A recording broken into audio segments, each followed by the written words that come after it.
은혜 받으신 하나님 말씀은 히브리서 6장 1절부터 8절까지 함께 받들어 읽겠습니다.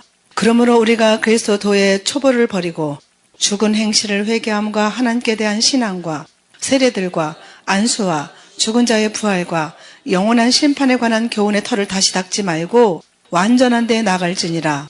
하나님께서 허락하시면 우리가 이것을 하리라. 한 번 비침을 얻고 하늘의 은사를 맛보고 성령에 참여한 바 되고 하나님의 선한 말씀과 내세 능력을 맛보고 타락한 자들은 다시 새롭게 하여 회개케 할 수 없나니 이는 자기가 하나님의 아들을 다시 십자가에 못 박아 현저히 욕을 보임이라. 땅이 그 위에 자주 내리는 비를 흡수하여 밭가는 자들의 쓰기에 합당한 채소를 내면 하나님께 복을 받고 만일 가시와 엉겅퀴를 내면 버림을 당하고 저주함에 가까워 그 마지막은 불사름이 되리라. 아멘. 사실 히브리서는 구약과 특히 레위기, 출애굽기하고 연결돼서 보면은 하나님의 구원 계획이 점점 흐려졌던 구원 계획이 확실하게 보여지는 성경입니다. 히브리서는 저자미상이잖아요. 저자미상이라고 한 것부터가 하나님의 그 놀라운 경륜을 우리 인간으로서는 다 깨달을 수 없다. 그렇게 말씀하시는 것 같죠. 이스라엘 백성들이 10가지 재앙이 애굽에 내리고 그리고 어린 양을 잡아서 출애굽을 했습니다. 그리고 나서 그 강성했던 야곱의 12아들, 그 12지파가 점점 편만해지면서 점점 초점이 하나님께서 예수께로 맞춰지면서 하나님의 율법을 받았던 모세가 시내산에 두 돌판을 받았잖아요. 그런 것들을 통해서 예수님께로 인도되고 그리고 예수님을 믿은 자는 다시 온 세상으로 퍼져나가는, 이렇게 모아졌다가 다시 퍼져나가는 그런 양상으로 지금 돼가고 있고, 그 끝자락에 온 세상으로 퍼져나간 복음이 마무리돼가지고 끝나가는 그런 시점에 우리가 지금 살고 있습니다.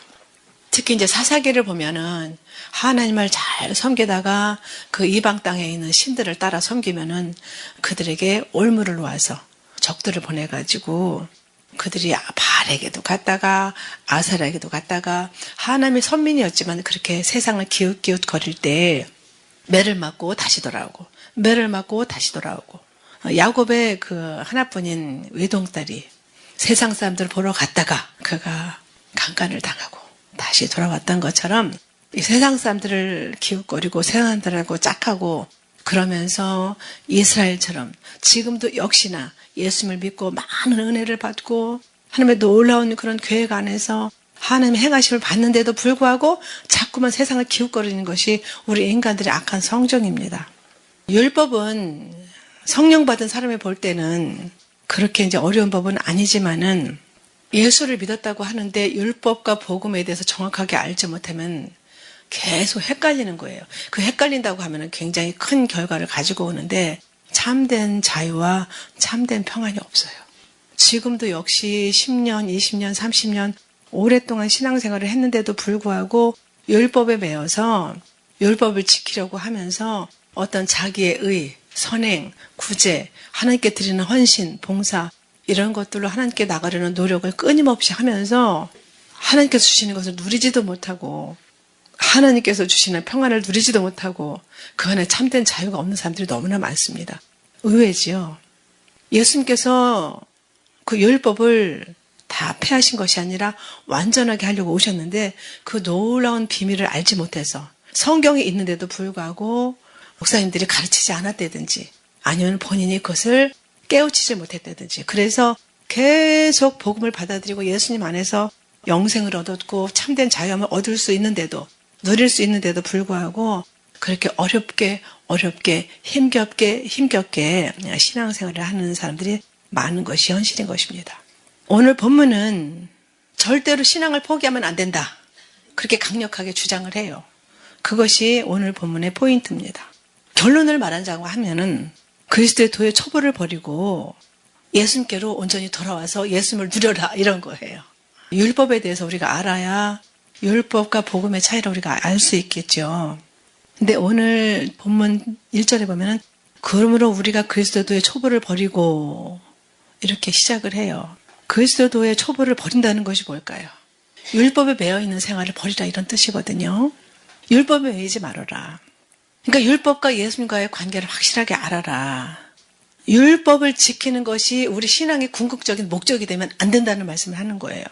우리가 아는 대로 돼지가 씻었다가 다시 더러운데 눕고 개가 토했던 것을 다시 먹는 것처럼 그것이 우리가 어떤 더러운 행실을 하다가 다시 하나님께 돌이켰다가 다시 더러운 행실로 돌아가는 것만을 생각하는 것이 아니라 그 말의 궁극적인 목적은 사실은 율법을 지키면서 구원을 받아보려고 하는 그 당시 유대인들에게 하신 말씀이거든요.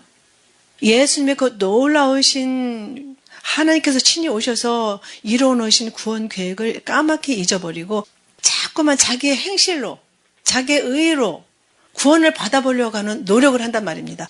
예수님을 알고 그 예수님 안에서 그 사랑을 누리면서 그 사랑에 겨워서 그 사랑에 감격해서 그 사랑을 인해서 하나님 앞에 무엇을 드리고 선행을 하고 그렇게 거룩한 행실과 경건함으로 나가는 것이 아니라 그런 어떤 행실로 구원받아보려고 하는 노력을 버려라 이런 뜻이에요. 율법을 지키는 그 자체가 궁극적인 목적이 되면 율법은 악법이죠. 613가지를 어떻게 지켜요? 다 지키다가 하나만 안 지켜도 다 어긴 것이 되는 거거든요.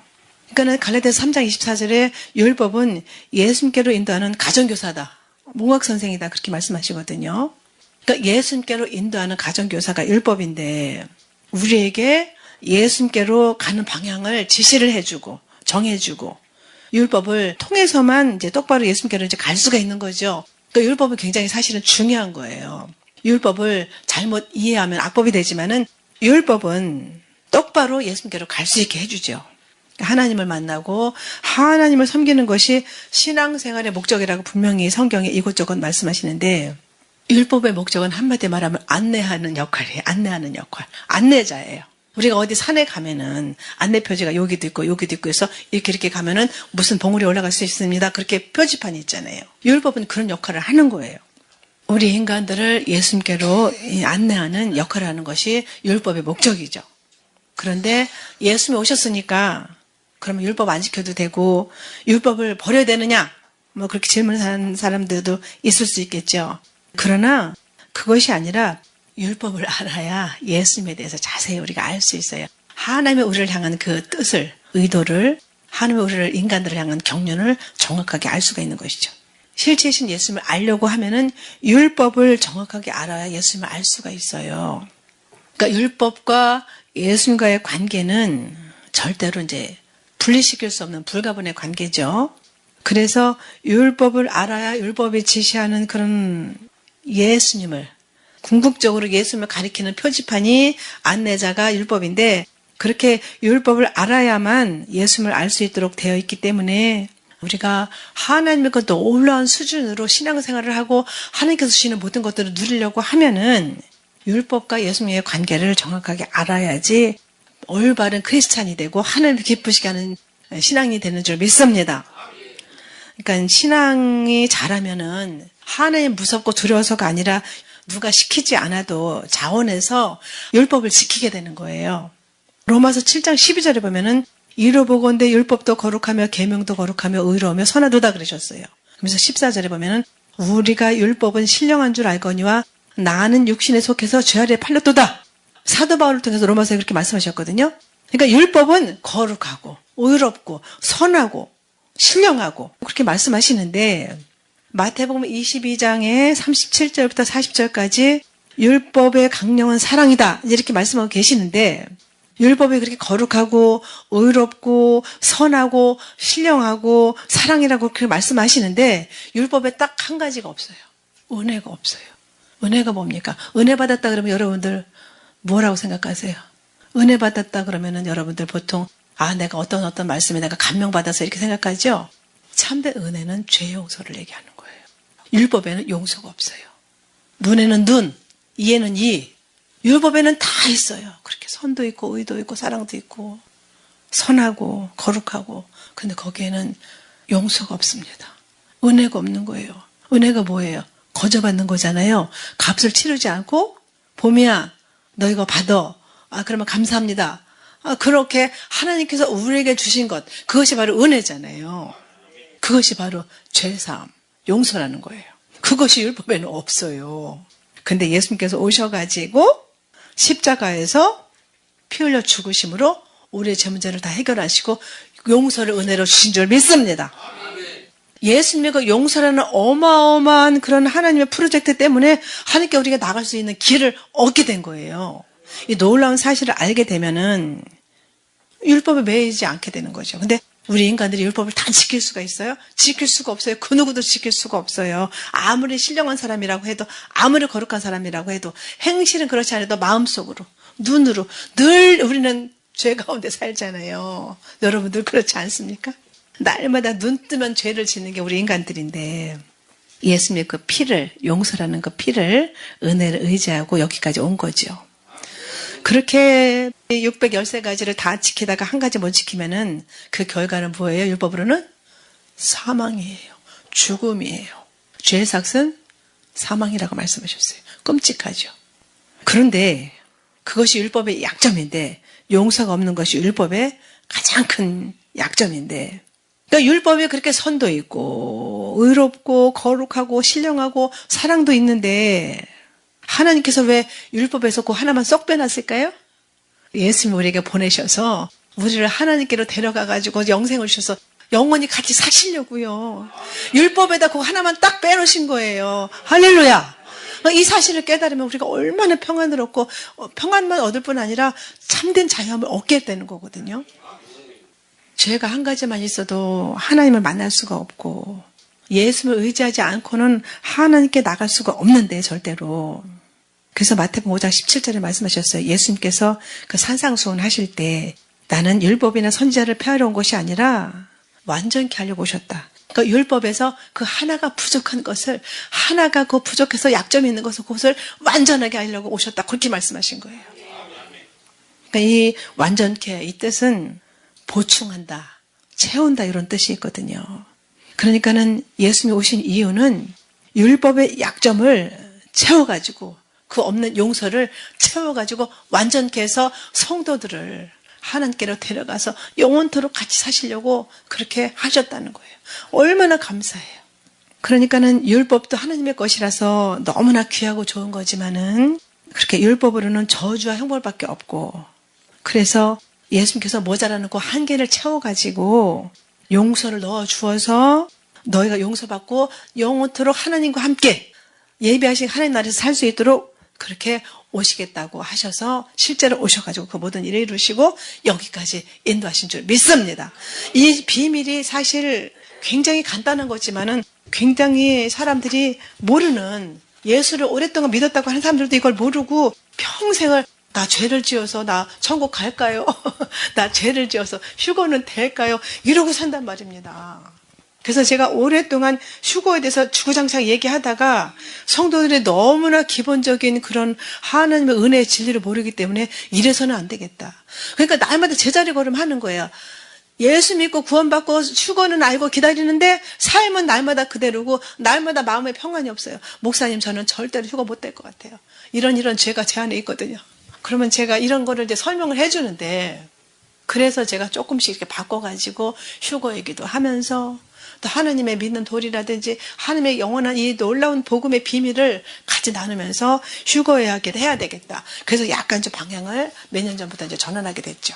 그러니까 율법이 이렇게 예수님께로 인도해서 하나님과 사귀게 하고 하나님을 섬기게 하려고 그것을 성취시키려는 그런 놀라운 비밀에 숨어 있는데, 율법의 그 5가지가 있지만 한 가지 약점을 그렇게 보충하고 채워서 율법을 하나님을 섬기는 법으로 완전하게 완성시키려고 예수님께서 오셨다. 우리가 구약의 성막을 보면, 우리가 여기 가까운 데 가면 이제 성은동산이라 해가지고 성막에 대해서 굉장히 잘하시는 목사님이 세운 성막이 있어요. 실제 모양을 그대로 해놔가지고 우리 갔다 왔잖아요. 몇 번은 못 가셨는데 거기를 가보잖아요. 성막을 가보잖아요. 그러면은 하나님의 놀라운 경륜을, 이 히브리서라든지 레위기라든지 구원의 그 놀라운 경륜을 깨달을 수가 있어요. 성막에 들어가는 문이 1개예요? 2개예요? 갔다 오신 분? 하나밖에 없죠? 딱 하나밖에 없어요. 그렇게 광야에 있던 모세에게 하나님이 식양을 가르쳐 주셔서 지었던 그 모세에게 가르쳐 주던 그런 성전, 또 솔로몬을 통해서 지었던 예루살렘 성전, 이런 것들을 보면 사방이 다 막혀 있고 문만 하나가 있습니다. 예루살렘 성전을 얼마나 46년 동안을 지어가지고 철통 같은 벽을 그 돌을 다 해가지고서는 그렇게 지어가지고 예수님께 말씀드렸잖아요. 제자들이 보세요. 46년 동안에 이렇게 성전을 지었는데 너무 아름답게 지었더니 예수님께서 뭐라 하셨어요? 저 성전을 헐어라. 내가 3일 만에 일으킬 것이다. 예수님께서 십자가에서 죽으시고 3일 만에 부활하실 것을 말씀하신 것이죠. 그렇게 예수님께서는 문이 되셔가지고 요한복음 10장에 있는 말씀처럼 나는 문이니 나로 말미암아 양으로 더 풍성하게 얻고 더 풍성하게 얻으려고 예수님이 오셨다 이렇게 말씀하셨는데 아무리 집을 아름답게 지었어도 문이 없으면 들어갈 수 있어요? 없어요? 여기 서울에서 오신 분들이 저 골짜기마다 다 땅을 사가지고 전원주택을 멋있게 지었거든요. 근데 아무리 대리석을 갖다가 붙이고 화려하게 대저택을 지어서도 문이 없으면 들어갈 수 있어요? 없어요? 못 들어가잖아요. 예수님이 문이 되어주시려고 율법을 완전하게 보충하고 채워서 우리가 들어가는 문이 되게 해주시려고 오셨다는 겁니다. 할렐루야. 예수님이 문이에요. 그래서 그렇게 거룩하고 선을 행하고 의를 행하고 신령하고 그 네 가지를 그냥 발버둥을 치면서 노력을 하다가 그래도 못 들어갔는데 예수님이 올려서 피 흘려 죽으심으로 베풀어 놓으신 그 은혜, 그 용서 때문에 우리가 하나님께 나갈 길을 얻은 거예요. 오직 예수님만으로 들어가는 겁니다. 그래서 나는 곧 길이요 진리요 생명이니 나로 말미암지 않고는 아버지께로 올 자가 없다. 천하인간의 구원받으면 다른 이름을 주신 일이 없다. 이렇게 말씀하신 거예요. 그러니까 은혜 받은 자 이꼴 용서받은 자 이런 뜻이에요. 그러니까 나는 용서받았어요. 계속 내 안에 드러나는 이 꾸정물을 흔들면은 자꾸 일어나는 것처럼 내 안에 계속 죄성이 올라오지만 그때마다 예수님의 피를 의지하고 예수님 이름을 부르면서 하나님께 나갈 길을 예수님께서 몸짓고 피 흘려서 열어주신 줄 믿습니다. 그것을 늘 기억해야 되는 거예요. 이 로마서 3장 20절에 율법의 행위로는 하나님의 의롭다함을 얻을 육체가 없다라고 말씀하셨고 율법으로는 죄를 깨달음이라 그래서 그렇게 말씀하신 거예요. 그러니까 하나님께서 그렇게 율법으로 막아놓으신 것을 예수님께서 그 몸으로 다 열어놓으셔가지고 우리가 이제 하나님께 나갈 길을 얻었는데 율법 앞에서는 사사건건 다 걸리는 거예요. 여기 안 걸릴 사람이 세상 그 누구도 아무도 없어요. 그래서 의인은 없나니 하나도 없다고 말씀하셨고 오직 예수님만이 1000명의 남자 중에서는 한 명도 못 얻었는데 한 사람만 얻었다. 그렇게 전도를 통해서 그렇게 말씀하고 계시는 거예요. 그러니까 우리가 하나님께 나가는 것은 예수님의 의로만 나가는데 인간들의 의로 쌓은 선행으로 나가려고 하는 그 자체를 이사야서 64장 6절에 우리 인간들의 의는 더러운 옷과 같다라고 그렇게 표현하고 계셔요.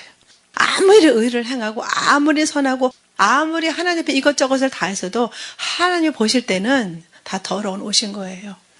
오직 예수님의 의로만 나갈 길을 얻게 된 줄 믿습니다. 그래서 그 예수님의 의, 구원의 옷을 입고 그리고 거룩한 행실, 요한계시록 19장 8절에 있는 말씀처럼 성도들의 옳은 행실로 그렇게 겉옷을 입고 하나님께 나아가는 겁니다. 마태복음 7장 14절에 말씀하셨어요. 나는 좁은 문이다. 그러니까 예수님으로만 들어간다.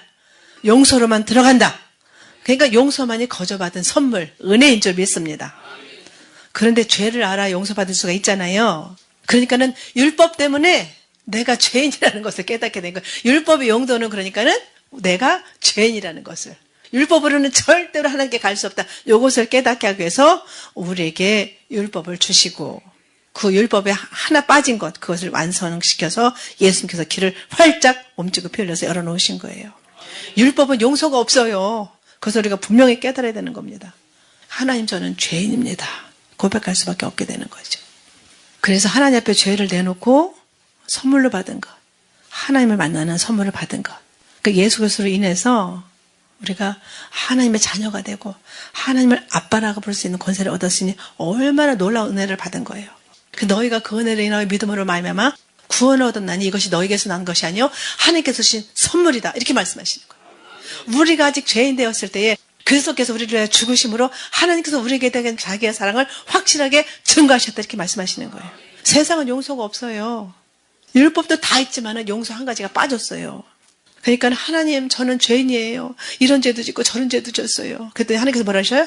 내 아들의 피로 다 용서했다. 이렇게 말씀하시는 거예요. 용서받은 사람만이 하나님을 뵐 수 있잖아요. 하나님께 나갈 수 있는 길을 얻게 됐잖아요. 그러니까는 인간이 하나님을 못 만나게 하려는 그 목적이 아니라 그런 높은 올라갈 수 없는, 열 수 없는 그런 담이 있었지만은 그 문을 하나님께서 친히 오셔가지고 다 깨뜨려서 활짝 열어주셔가지고 용서받은 사람. 용서받은 사람은 누구를 받은 거예요? 하나님을 받은 거예요. 하나님이 내 안에 쏙 들어오셨잖아요. 그런데 아직도 그냥 평생을 신앙생활을 했는데도 율법으로 하나님께 나가보려고 발버둥을 친단 말입니다. 그러니까 자기는 하나도 못 누려요, 맨날. 불쌍하죠. 하나님은 자녀가 그렇게 지질이 궁상으로 사는 거 원하지 않으셔요. 물론 우리가 내 것을 아끼고 나에게는 쓰지 않고 하나님께 드리는 거 너무나 감사한 일이죠. 그렇게 할 수도 있어요. 그런데 율법 때문에 율법에 매여서 그렇게 한다고 하면 그거는 하나님 앞에 저주받을 짓인 것입니다. 그러니까 하나님께 내 것을 드리고도 하나님 앞에 칭찬도 못 듣고 저주와 사망으로 떨어지는 거예요. 율법으로 나가려고 한다고 하면 오직 예수님의 피를 의지하고 가야 되는 것이죠. 그러니까 하나님 저는 죄입니다. 죄 지었습니다. 그랬더니 뭐라 그래요? 답이 떨어진 게 오냐 들어와라 이런 대답이 떨어진 거예요. 하나님 용서해 주세요. 알았다. 오바 들어와라 이렇게 하시는 거예요. 그러니까 용서라는 문이 열리고 뚫려야 들어갈 수 있는 거예요. 그러니까 율법을 주신 목적은 내가 죄인임을 깨닫고 예수님을 통해서 하나님께 나갈 수 있게 하기 위해서 율법을 주신 거죠. 그러니까는 율법이라는 그 담, 천막이 딱 쳐져 있는데 문이 딱 열렸으니까 그 문이 얼마나 귀중해요. 얼마나 소중해요. 우리는 그거 다 예수님을 다 모신 분들인 줄 믿습니다.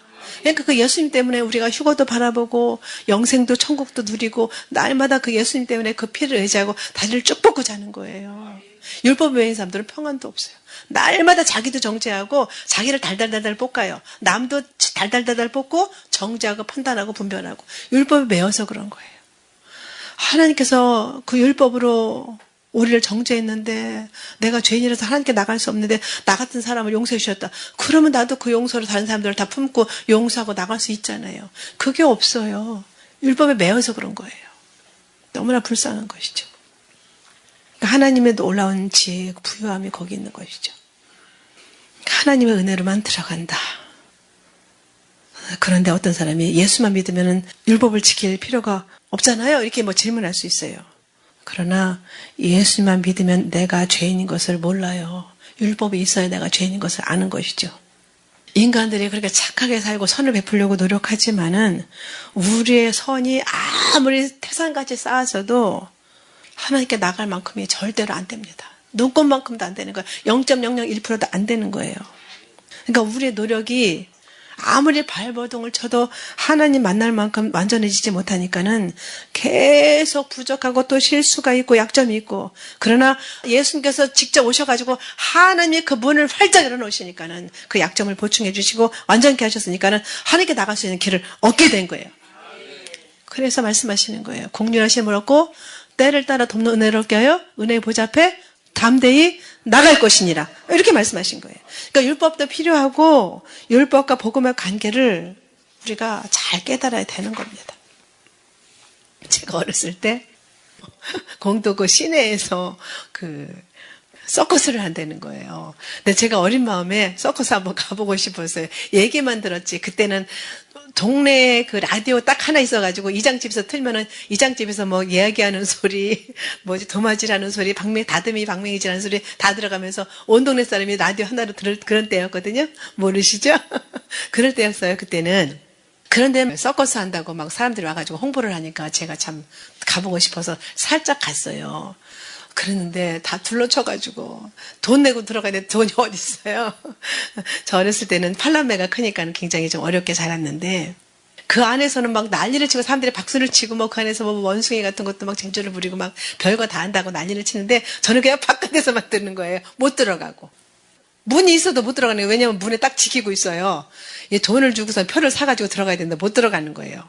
그런데 지금 우리는 예수 믿게 진짜 하나님께서 허락하신 그 모든 것들을 다 누리고 하나님께서 주신 것들을 날마다 이렇게 선포하면서 나가서 예수 믿고 천국 가십시다. 이렇게 당당하게 외칠 수 있으니 얼마나 행복합니까? 할렐루야. 그러니까는 하나님을 만날 수 없는데 문이 열렸으니까는 용서가 주어지고 은혜가 우리에게 주어졌으니까 얼마나 감사한지. 그러니까는 그 용서의 문이 열렸으니까는 들어가기만 하는 것, 이것이 신앙생활인 겁니다. 막힌 담이 있어야 문에 이제 가치가 있는 거죠. 우리가 이제 이렇게 울타리를 치고 벽을 다 만들어 놓잖아요. 들어오지 못하게 그렇게 벽을 다 쳐놨는데 한가운데 뚫려놓은 그 문으로 들어가는 그 사람만이 하나님께 감사할 수 있는 거고, 그 문을 선택하고 그 문으로 들어가려고 열망하는 사람만이 하나님을 만날 수가 있는 겁니다. 만약에 울타리를 다 걷어버렸어요. 그럼 문이 무슨 필요가 있어요? 그냥 무슨 도둑놈도 들어가고 짐승도 들어가고 다 들어가겠죠. 율법으로 다 꽝꽝꽝꽝 다 막아놓더니 그런 예수님의 용서라는 그런 문을 활짝 열어주시고, 용서받기 원하는 자는 이 안으로 들어와라. 그래서 벽 때문에 문으로 들어가는 자격을 우리에게 주신 것, 그것에 너희들이 감사하라, 이렇게 말씀하시는 거예요. 그러니까 내 자신의 부족함을 깨닫고 예수님으로 말미암아서 하나님을 섬기고 하나님을 사랑하고 자원해서 선을 행할 수 있는 그런 길이 열린 거죠. 율법을 오늘 본문 1절에 그렇게 말씀하시는 거예요. 율법은 하나님께로 돌아오게 하는 도의 초보다, 그렇게 말씀하시는 겁니다. 그러니까 죽은 행실이 뭡니까? 그렇게 예수님을 알기 전에 세상의 삶, 모든 삶을 통틀어서 죽은 행실이라고 말하잖아요. 그렇게 예수님을 알기 전에 세상을 의지하고 살던 삶, 하나님께 내 의로 나가려고 했던 그런 모든 노력도 내려놓는 것, 그것을 말씀하시는 거예요. 네가 예수님으로 말미암아서 새 삶을 얻었느냐? 다시는 그렇게 옛날로 되돌아가지 말아라, 이렇게 말씀하시는 겁니다. 세례받는 게 뭐예요? 세례받는 게 지금이야 이렇게 물로 그냥 성부와 성자와 성령으로 세례를 주노라, 이렇게 그냥 간단하게 약식으로 하지만, 진짜로 세례는 그래서 침례라고 하잖아요. 물속에 들어갔다 나오잖아요. 과거에 나는 죽었다, 옛사람은 물속에 장사 지냈다, 이제 나는 예수님과 더불어서 다시 살았다, 이게 세례의 의미예요. 그래서 이제 진짜 세례를 받으려면 물속에 들어갔다 나오는 게 정말 진정한 세례의 의미죠. 근데 이제 우리가 물이 없잖아요. 물이 없으니까 어떡하겠어요. 그래서 이제 그렇게 약식으로 세례를 받는데, 그렇게 죄악된 세상에서 애굽에서 홍해를 건너가지고 가나안 땅을 향했던 그 상황을 고린도서 10장 1절부터 4절까지 보면은 바다에서 너희가 세례를 받고 이렇게 표현하고 있거든요. 온 이스라엘이 애굽에서 나와가지고 홍해를 지났잖아요. 그렇게 물을 건너서 물 가운데를 건너가지고 하나님이 예비하신 가나안 땅으로 가는 그 여정을 세상에 종되었던 과거 애굽과 단절되고 분리되고, 그것을 오늘 본문 2절에 말씀하시는 거예요. 세례들과 안수와 죽은 자의 부활과 영원한 심판에 관한 교훈의 털을 다시 닦지 말고 완전한 데 나갈지니라. 뒤를 돌아오지 말고 앞으로 전진해라, 이 말씀에 예수님을 붙잡고 예수님을 의지하고 그 이름을 부르면서 나가라, 이렇게 말씀하고 계시는 거예요.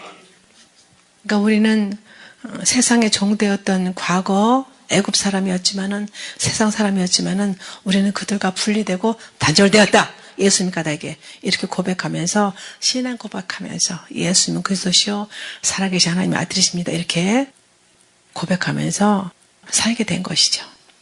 그러니까 하나님을 아는 지식은 어리석은 것으로 치지 말고 예수님을 그 믿음을 굳게 붙잡고 나가라. 그러니까는 하나님을 아는 지식을 무시하면 우리가 더 이상 잘할 수가 없어요. 내가 아는 게 다다라고 생각하면 더 이상 잘할 수가 없어요. 저는 늘 우리 봄이 같은 아이들, 어린 아이들, 애기들한테도 배워. 애기들 얼마나 귀엽고 천진해요. 있는 그대로 받아들이잖아요.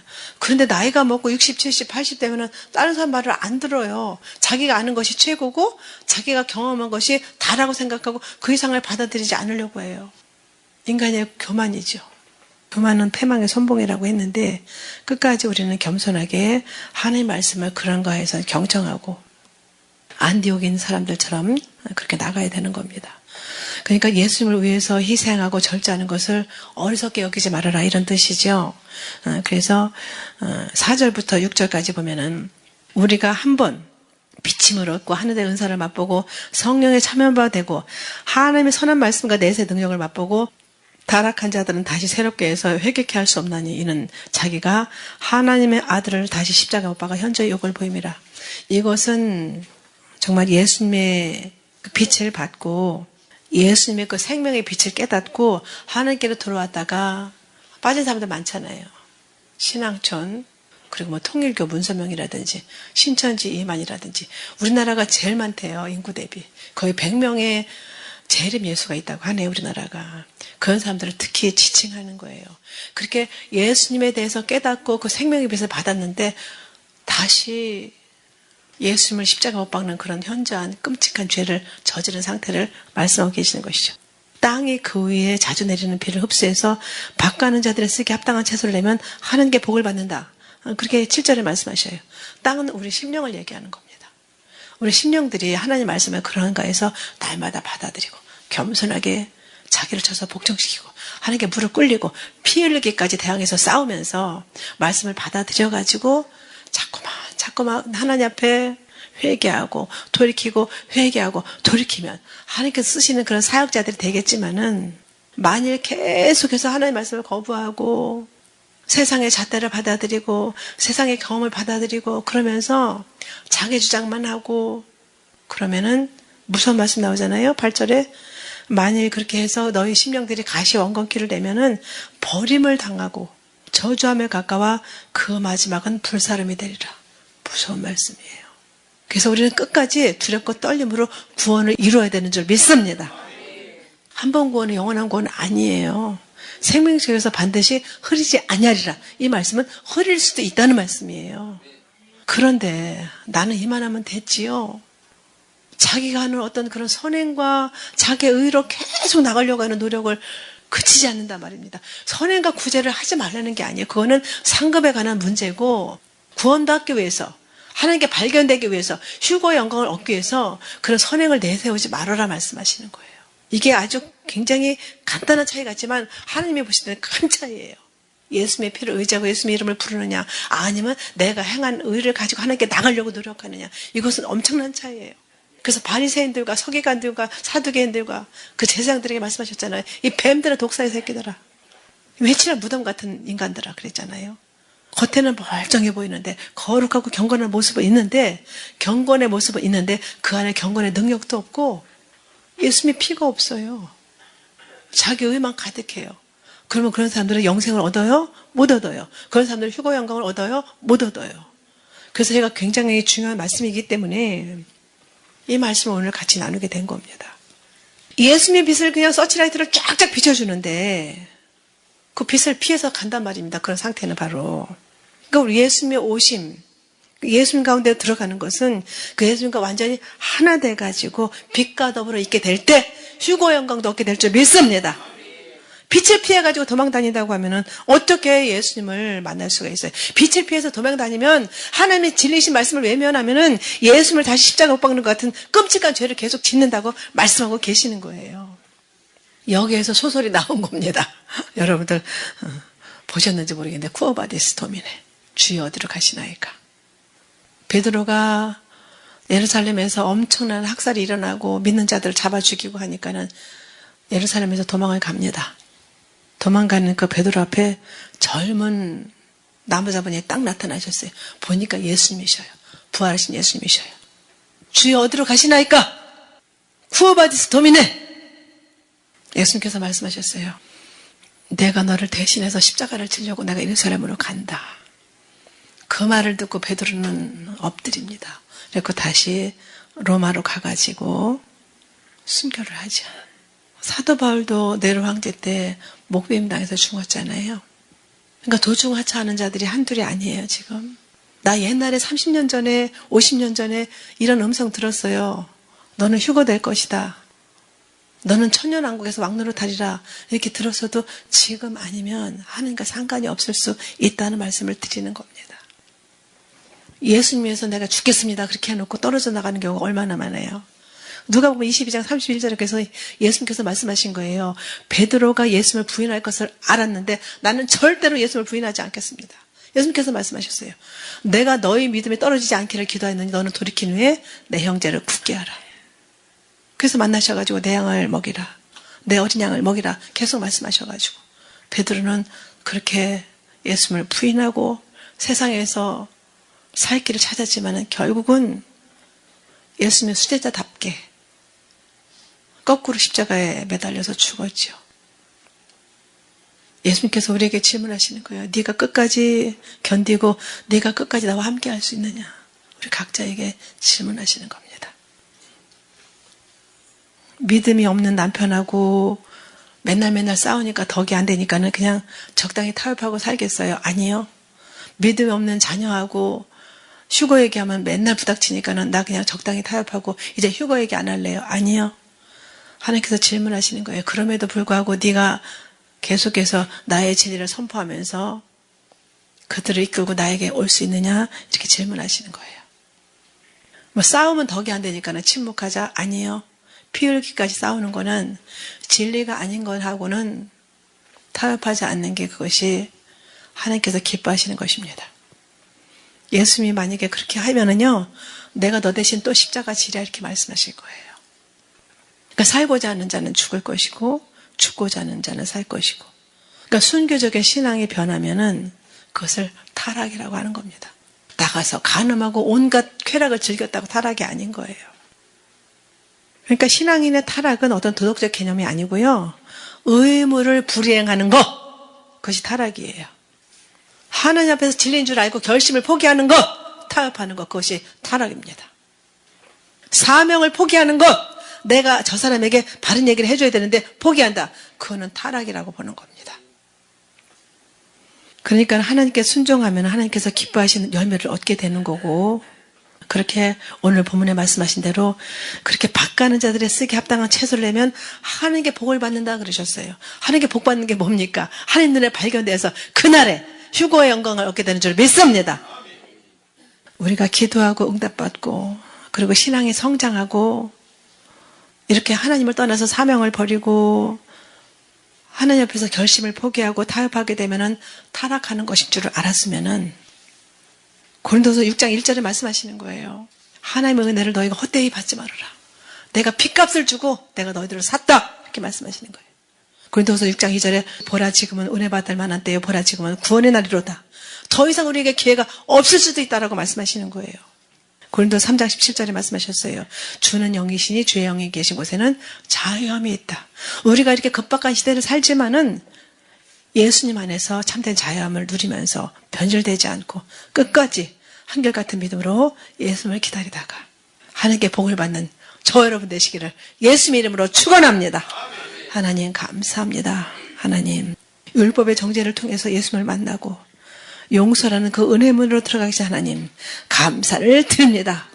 기억고 응답받고 예수님 배울 때까지 우리가 예수님의 피를 의지하고 유일한 분 되신 예수님만을 의지하고 그 예수님의 피를 의지하고 예수님의 이름을 부르면서 하나님께 나갈 수 있도록 끝까지 믿음을 지키며 타락하는 자의 자리에 빠지지 않도록 인도하여 주시옵소서.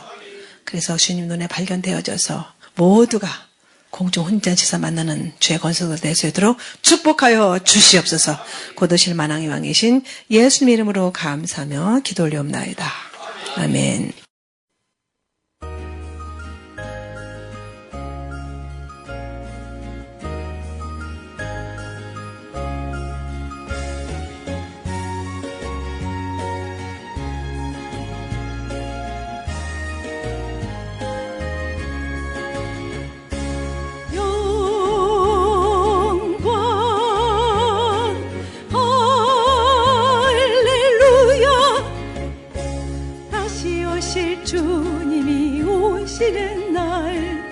천지가 진동할 때 무덤 속에 잠자던 자 일어나 주님을 만나리라.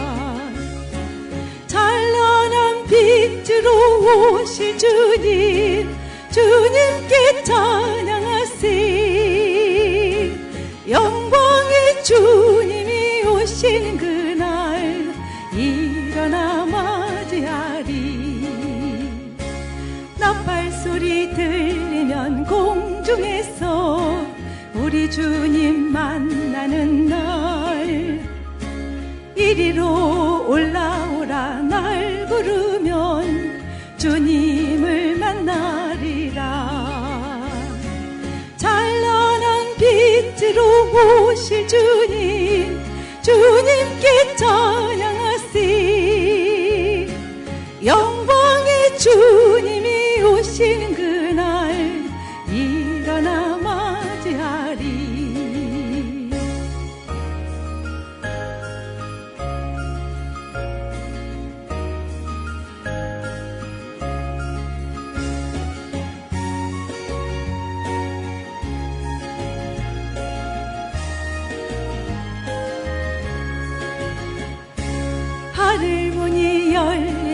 공중에서 보는 잔치 열리는 날 신랑 예수 고대하던 신부들이 주님을 만나리라.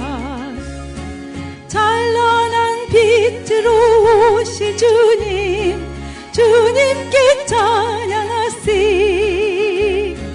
영광의 주님이 오시는 그날 일어나 맞이하리.